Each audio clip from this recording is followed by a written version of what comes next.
Okay, so we explained in Unit 7 that like a lot of this is tying in, it's all essentially linear functions. So last unit we worked with word problems. So if I told you like Joe the plumber charges me like 40 doll hairs to come out to my house, I'm gonna have to pay that 40 doll hairs no matter what.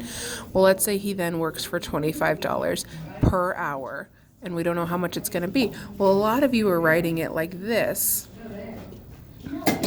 25x. And we were totally fine with that because you didn't know what it meant yet. Well, now we're up in the ante and you're going to know what this means.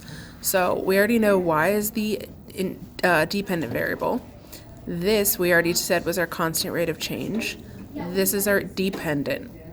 Let me try that again.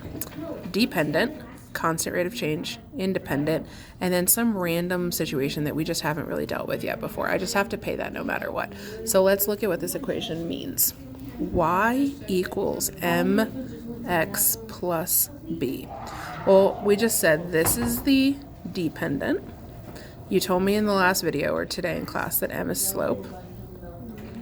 X is the independent. So now what is this nonsense? Well, what we call y equals mx plus b is the slope intercept form. So if I have slope, that must mean that b is an intercept. But what does that mean? What does it mean to intercept something? Well, it means to take it.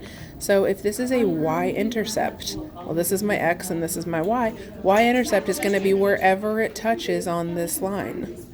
So if that plumber charges me $40 to come, I have to start at $40, and then every hour I pay $25 more. But I have to start at that $40. So that's what this is y equals mx plus b.